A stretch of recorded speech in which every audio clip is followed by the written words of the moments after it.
साहब डॉक्टर अम्बेडकर अमर रहे, माननीय कांशीराम साहब अमर रहे, माननीय कांशीराम साहब अमर रहे। बहन कुमारी माधु जी जिंदाबाद, जिंदाबाद, जिंदाबाद। बहन कुमारी माधु जी जिंदाबाद, जिंदाबाद, जिंदाबाद। बहुजन समाज पार्टी जिंदाबाद, जिंदाबाद, जिंदाबाद। बहुजन समाज पार्टी जिंदाबाद, जिंदाबाद, जिंदाबाद।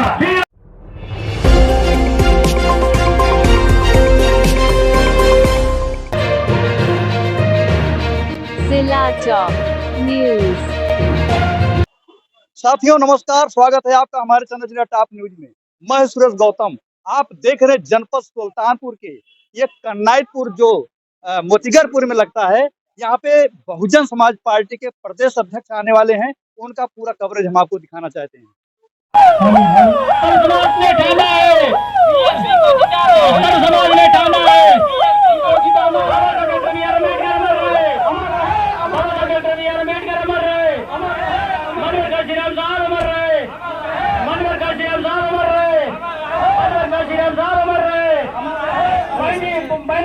अध्यक्ष बहुजन समाज पार्टी के माननीय विश्वासपाल जी का आगमन हो चुका है। हम चाहेंगे कि आप हमें बाबा साहब माननीय कांशीराम साहब के चित्र पर पुष्प अर्पित करने की कृपा करें।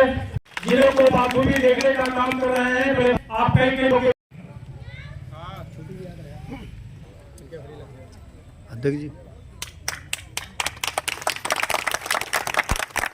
के प्रदेश अध्यक्ष परम सम्मानित आदरणीय विश्वनाथ पाल साहब का मैं फैजाबाद मंडल की तरफ से और सुल्तानपुर जनपद की तरफ से बहुत बहुत हार्दिक शुभकामनाएं करते हैं। पहले जो हमारे सेक्टर कमेटी के पदाधिकारी हैं, जो बूथ कमेटी के जो पदाधिकारी हैं, विधानसभा के जो कमेटी के पदाधिकारी हैं, उनसे हमारा निवेदन है कि माननीय मुख्य अतिथि जी के सामने अपनी उपस्थिति दर्ज कराने का काम करें। विधानसभा के सचिव संतोष कुमार गौतम जी, बंसराज वर्मा जी, विधानसभा के सचिव बंसराज वर्मा जी, अली अकबर जी, अली अकबर जी। ये सेक्टर का नाम हाँ हो गया, क्योंकि डॉक्टर बी.आर. अम्बेडकर साहब ने कहा था इस देश का संविधान मैंने बहुत अच्छा बनाया है, लेकिन अगर इस देश की हुकूमत करने वाले लोग अगर नियत साफ करके इस मेरे बनाए हुए अच्छे संविधान को अगर लागू करेंगे तभी ये संविधान अच्छा काम कर पाएगा। अगर ये नियत साफ करके अच्छे संविधान को लागू नहीं करेंगे तो अच्छा संविधान होते हुए भी अच्छा काम इस देश में नहीं होगा। यही हुआ है, यही हुआ है। इसीलिए इस देश में डीएसपी को बनाने की जरूरत पड़ी। वोट पहली बार कब पड़ा? 1952 में। डीएसपी का गठन कब हुआ? 1984 में। 52 से 84 तक कितने साल हो गए? 32 साल। 32 साल बाद डीएसपी को बनाने की जरूरत क्यों पड़ी?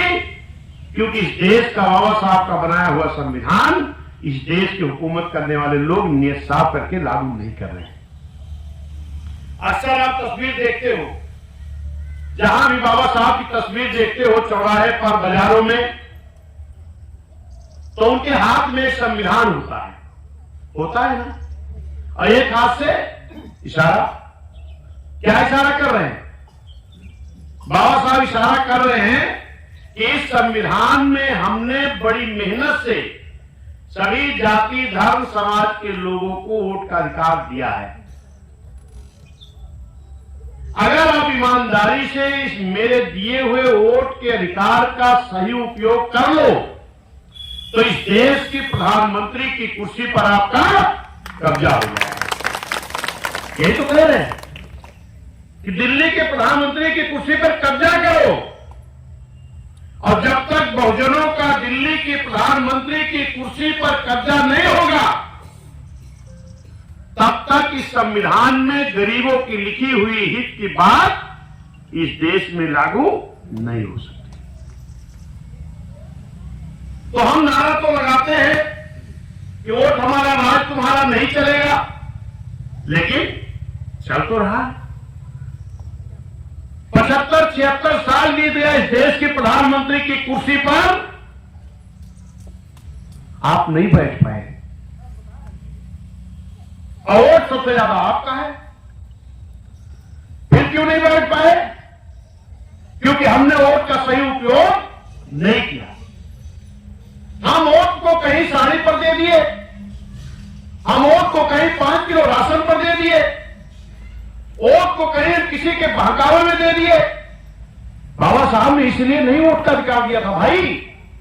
बाबा साहब ने वोट का अधिकार दिया था कि उस वोट के बल पर दिल्ली के प्रधानमंत्री की कुर्सी पर कब्जा करो जहां देश का खजाना भरा है, ताकि उस खजाने को ला करके आपकी गरीबी, गुर्बती, आपकी दुर्दशा दूर की जा सके। लेकिन आप एक साड़ी मिल गई, भेज दिया वोट को।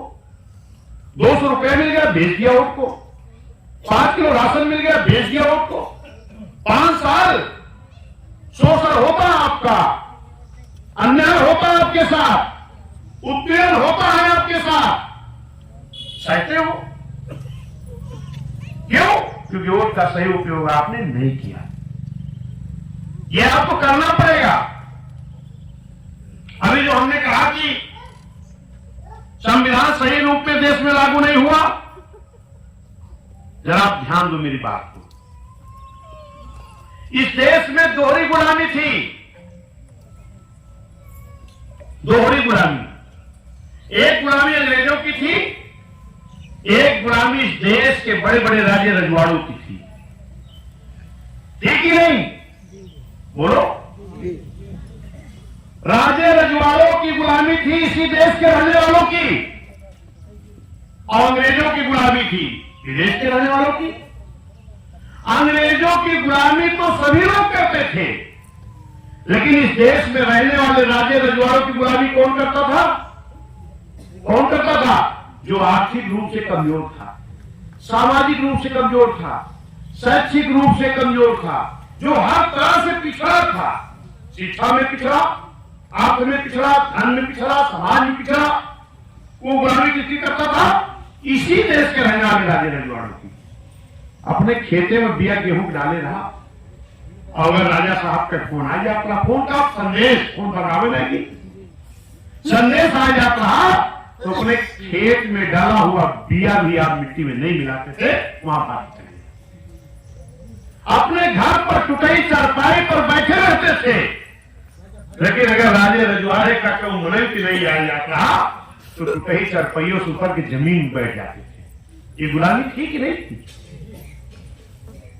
धन्य डॉक्टर बी आर अम्बेडकर साहब ने कहा कि देश को आजाद हुआ है, लेकिन इस देश की आजादी होने के बाद हम आजाद नहीं होंगे जब तक दोहरी गुलामी से हमको आजादी नहीं मिलेगी। दोहरी गुलामी की आजादी के लिए बाबा साहब ने क्या किया?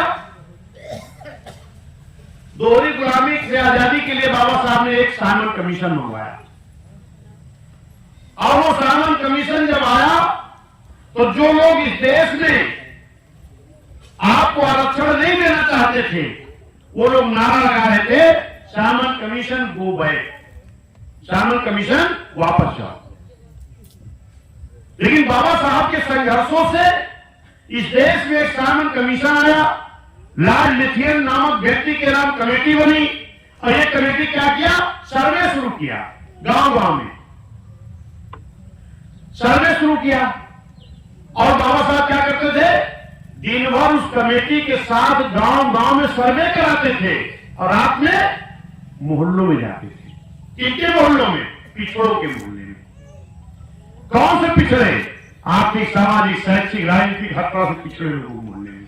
और जाके कहते थे कि भाई कल आपके गांव में भी साइमन कमीशन के लोग आएंगे, आप भी सूची में नाम दर्ज करा देना। और जैसे बाबा साहब निकल के आते थे, जैसे बाबा साहब निकल के आते थे, तैसे उस गांव में कौन पहुंच जाते थे? आपके दुश्मन लोग। कौन दुश्मन? जो आपको आरक्षण नहीं देना चाहते थे। वो जाके क्या कहते थे? क्या बाबा साहब आपके गांव में आए थे? तो लोग कहते थे हाँ बाबा साहब तो आए थे। क्या कह के गए हैं? बाबा साहब कह के गए हैं कि सूची में नाम दर्ज करा देना, आपको आरक्षण मिल जाएगा।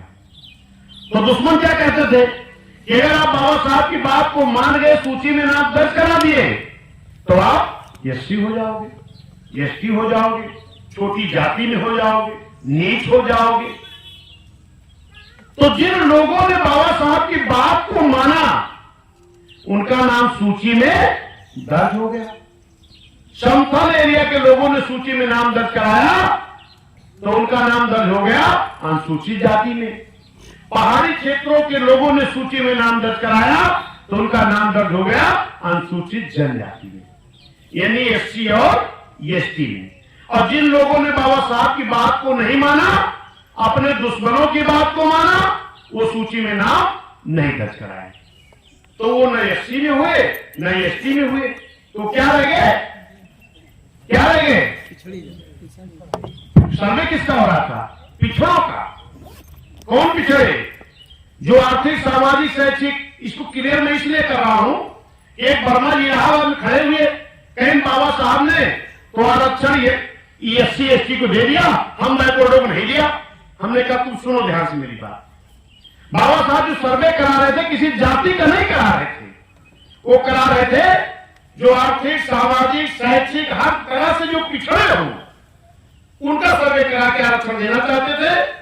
जो लोगों ने बाबा साहब की बात को माना, सूची में नाम दर्ज कराया, वो एससी एसटी हो गए, अनुसूचित जाति अनुसूचित जनजाति हो गए। और जो बाबा साहब की बात को नहीं माने, अपने दुश्मनों की बात को माने, वो पिछड़े के पिछड़े रह गए। आज ही पिछड़े हैं, वही है यादव जी, पाल जी, वर्मा जी, मौर्य जी, प्रजापति जी, विश्वकर्मा जी, निषाद जी, लोहार जी, नाई जी, पढ़ई जी, रामघर जी, जिसको कहा जाता ओबीसी, जिसको कहा जाता ओबीसी। आप अगर बाबा साहब की बात उस वक्त मान गए होते तो आज निषाद जी 17 जातियों के धर्म लिए धरना नहीं देना पड़ता। उस वक्त बाबा साहब की बात नहीं माने और आज ये पिछड़े लोग धरना देते हैं, हमको भी एससी एसटी में शामिल करा। लेकिन ध्यान में डॉक्टर बी आर अम्बेडकर साहब, उन्होंने कहा जो पिछड़ा मेरी बात को नहीं मान रहा, इसके लिए उन्होंने संविधान में आर्टिकल 340 के तहत संविधान में एक व्यवस्था दिया। क्या? ये तो सर्वे हो गया, अगर इस देश की हुकूमतें चलेगी, आर्टिकल 340 तहत धारा लागू नहीं की गई कब तक? 77 तक। 77 तक, 1952 से 77 तक सरकार किसकी थी? किसकी थी? कांग्रेस की। इसीलिए हमने सबसे पहले बोला था कि बाबा साहब ने कहा था कि सरकार चलाने वालों की नीयत साफ नहीं रही तो संविधान अच्छा काम नहीं करता है। संविधान में व्यवस्था भी थी, इसके बाद भी आपको आरक्षण नहीं मिला। कब? 77 तक। रिपोर्ट कब आई? 57 में। कैसा साल हो गया? 20 साल। 20 साल तो इस कांग्रेसी लोगों ने संविधान व्यवस्था होने के बाद भी 52% बैकवर्डों को आरक्षण नहीं दिया। फिर क्या हुआ? कांग्रेस के खिलाफ एक मोर्चा बना, जैसे आज बन रहा, बहुत बड़ा गठबंधन। उस गठबंधन ने वादा किया, ए बैकवर्ड के लोगों, 52% लोगों हमें वोट दे दो, हमारी सरकार बना दो, हम आपका काका कालेलकर आयोग की रिपोर्ट लागू करा के आरक्षण दे देंगे। खूब वोट दिया लोगों ने, सरकार बन गई। और जब प्रधानमंत्री जी बैठे, जब तक चुनाव चला तब तक कहे हमें प्रधानमंत्री बना दो, आपको आरक्षण लागू करा देंगे। और जैसे प्रधानमंत्री बने, जानते क्या कहे? ये रिपोर्ट तो पुरानी है, बैठक भरे में, अब पुरानी हो गई, इस पे आरक्षण नहीं दिया जा सकता। फिर दूसरी कमेटी बनी, कब? 77 में। उसका नाम क्या रखा गया? मंडल कमीशन। और उसकी रिपोर्ट कब आई? 80 में। फिर भी नहीं लागू किया गया। कितनी बड़ी जाति हो रही है आपके साथ, जरा समझो। पाल, मौर्य, प्रजापति, यादव, विश्वकर्मा, कुम्हार, कुर्मी, लोह, राजपूत, ये का समझो। 80 तक नहीं हुआ। 80 में रिपोर्ट आई, फिर नहीं हुआ। कब तक नहीं हुआ? 90 तक। पहली रिपोर्ट कब आई थी? 57 में। और लागू कब तक नहीं हुआ? 90 तक। दोबारा बनी ना कमेटी, फिर आ गई 90 तक। कैसा साल हो गया? 37-38 साल। 37-38 सालों तक आपको आरक्षण नहीं मिला। 90 में मिला तो कैसे मिला? जरा इसको सुन लो तुम, मिला कैसे? 90 में बीपी सिंह की सरकार थी, राजा बीपी सिंह की, और वो प्रधानमंत्री कौन थे? चौधरी देवीलाल जी। और 89 में बीएसपी के 3 सांसद जीत के आ गए थे। कौन? बिजनौर से बहन कुमारी मायावती जी, आजमगढ़ से रामकृष्ण यादव जी और पंजाब से हरभजन सिंह लाखा जी। 3 सांसद यादव जी, 3 सांसद। और जब तीनों सांसद पार्लियामेंट पहुंचे तो माननीय कांसीराम साहब का हौसला हो पड़ा। माननीय साहब ने बहन जी से कहा कि पार्लियामेंट तब तक नहीं चलनी चाहिए जब तक मंडल कमीशन लागू करा के आरक्षण पिछड़ों को मिल नहीं जाएगा। और माननीय साहब खुद क्या किए? वोट क्लब बोर्ड पर रैली शुरू किए और बहुजन समाज के लोगों को क्या कहा? निकलो घरों से, तहसील मुख्यालय, ब्लॉक मुख्यालय, जिला मुख्यालय, कमिश्नरी मुख्यालय, प्रदेश मुख्यालय, धरना दो, आंदोलन करो और यही नारा लगाओगे कि मंडल कमीशन लागू करो वरना कुर्सी खाली करो। ये नारा चला। तब जो चौधरी देवीलाल जी थे, इस देश के उप प्रधानमंत्री, वो आए माननीय साहब के पास। माननीय साहब, बहुत बहुत धन्यवाद आपका, आप हम बैकवर्डों का आरक्षण लागू करा रहे हो। तो माननीय साहब ने कहा धन्यवाद मत दो, आप भी इस आरक्षण लड़ाई में साथ खड़े हो जाओ। तब उन्होंने क्या कहा? बीबी अब बात मत करो। उन्होंने कहा मेरे साथ खड़े हो जाओ। उन्होंने कहा अगर हम खड़े हो जाएंगे कहीं राजा बीपी सिंह हमको प्रधानमंत्री कुर्सियां से ना हटा। कौन कहा? पिछड़ा। लड़ाई कौन लड़ रहा? एससी। पिछड़ा कहा हमारी कुर्सी ना चली जाए। माननीय साहब ने कहा अगर आप इस लड़ाई में नहीं खड़े होगे तब भी तुम्हारी कुर्सी चली जाएगी। ये खबर जब बीपी सिंह जी को लगी तो बीपी सिंह जी ने आनंद फानंद में कहा माननीय साहब, मान्य बहन जी, आ जाओ, जो कहोगे हम मान जाएंगे। इन्होंने कहा कि ये पिछड़ों का मंडल कमीशन लागू करके आरक्षण दे दो।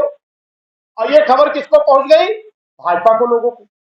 भाजपा के लोग उस वक्त उस सरकार को समर्थन दिए थे। कौन सी? बीपी सिंह वाली। जब भाजपा के लोगों को मालूम हुआ कि बीएसपी के दबाव में बीपी सिंह जी पिछड़ों का आरक्षण देने जा रहे हैं तो भाजपा ने क्या कहा? अगर बीपी सिंह जी आप पिछड़ों का आरक्षण दोगे तो हम समर्थन लेके आपकी सरकार गिरा देंगे। किसने कहा? किसने कहा? वो बीजेपी, जिस बीजेपी को आज ओबीसी बैकवर्ड के लोग अपने कंधे पर बैठा के ढो रहे, अपनी पार्टी कह रहे। कौन? वो बीजेपी, जिस बीजेपी को पाल मौर्य, प्रजापति, निषाद बढ़ाई, लोहार, कुमार यादव ये अपने कंधे पर ढो रहा है कि ये मेरी पार्टी है। उसी पार्टी ने कहा था कि अगर पिछड़ों को आरक्षण दिया जाएगा तो हम समर्थन वापस लेके सरकार को गिरा देंगे। इतना अगर हमें नहीं मालूम तो शोषण तो होगा नहीं। फिर माननीय साहब, मान्या बहन जी से बीपी सिंह ने कहा कि बहन जी को जिस भी विभाग का कहो, बड़े से बड़े कैबिनेट मंत्री का हम पद दे दें, लेकिन ये मंडल कमीशन लड़ाई छोड़ दो।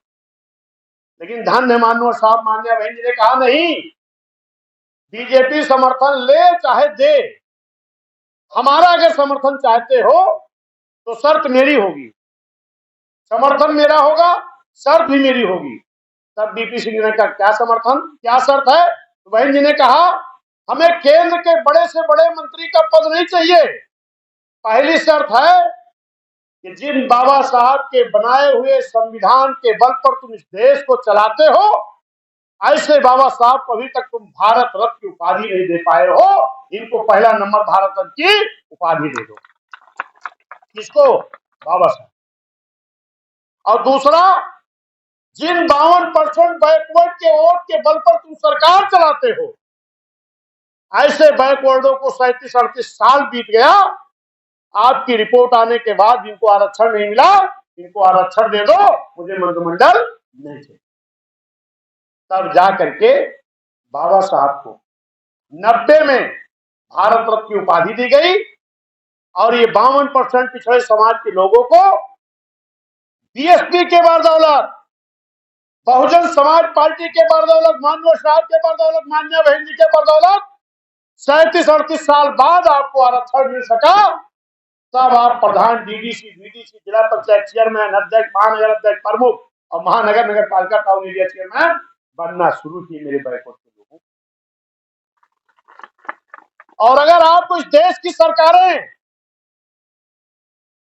जब 52 में कमेटी बनी, 57 में रिपोर्ट आई, अगर उसी वक्त लागू कर दिए होते कांग्रेस के लोग, इस देश को सरकार चलाने वाले लोग, तो आपके 57 से ही प्रधान, डीडीसी, डीडीसी, जिला पंचायत सदस्य, अध्यक्ष, चेयरमैन बनने लगते। 38 साल तक आपका हक छीना गया है। जरा जोड़ लो, 90 में लागू हुआ, 57 में पहली रिपोर्ट आई थी काका कालेकर आयोग की। 37-38 साल बीत गया कि नहीं?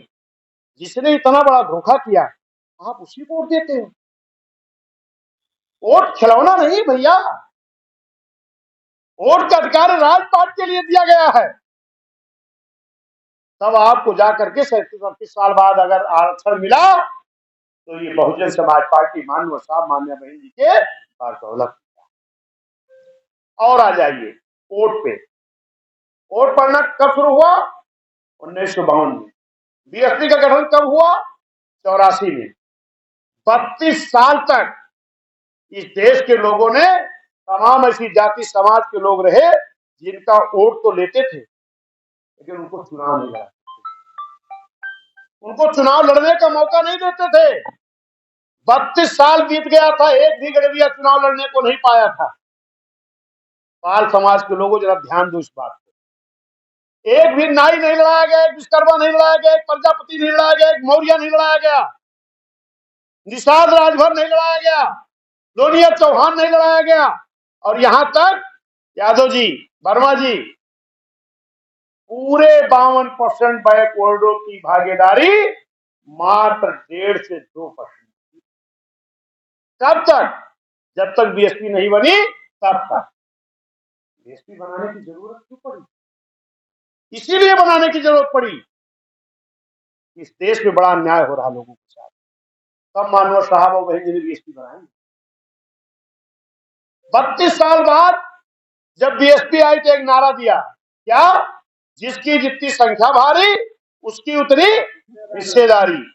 तब जाके दर्जनों यादव, दर्जनों कुर्मी, दर्जनों पाल, दर्जनों प्रजापति, दर्जनों मौर्य, दर्जनों निषाद, दर्जनों राजभर, दर्जनों नाई, बढ़ई, लोहार, कुम्हार, यानी जिसको पहले राजनीतिक भागीदारी मिलती थी उसको भी, जिसको कभी नहीं मिलती थी उसको भी, मुस्लिम समाज को भी, ब्राह्मण समाज को भी, क्षत्रिय समाज को भी, वैश्य समाज को भी, यानी जिसको हिस्सेदारी जितनी संख्या थी सबको अगर किसी ने देना शुरू किया तो उस पार्टी का नाम बहुजन समाज पार्टी और उस नेता का नाम मान्या बहन जी और मानवता। तो लोकसभा कोई हरा नहीं सकता। अभी ये लोग नारा लगवा रहे थे, हमने कहा पहले ट्रेनिंग देना, लेकिन नहीं दिए थे, नारा नहीं लगा। हम नारा लगाएंगे अपना अपना बूथ, तो आप कहोगे करो मजबूत, करो मजबूत। अपना अपना बूथ, अपना अपना बूथ सर्व समाज ने ठाना है। हम क्या कहेंगे की यही पुकार, सर्व समाज की यही पुकार। अब की बार बहन जी को प्रधानमंत्री बनाना है। लोग आए हो, आप सभी लोगों को आज से जाके मेहनत करना है और अपने अपने बूथ पर टीम को मजबूत करना है और डेली शाम को किसी न किसी मोहल्ले में बैठ करके बात करना है। हे मौर्या जी, अगर बीएसपी नहीं आती तो आपके समाज में कोई नेता नहीं बनता। हे पाल जी, अगर बीएसपी नहीं आती तो आपके समाज में कोई नेता नहीं पैदा होता। हे प्रजापति जी, विश्वकर्मा जी, लोहार जी, नाई जी, प्रजापति जी, राजभर जी, यानी किसी भी समाज के, हर समाज में अगर नेता पैदा हुए बीएसपी की बदौलत।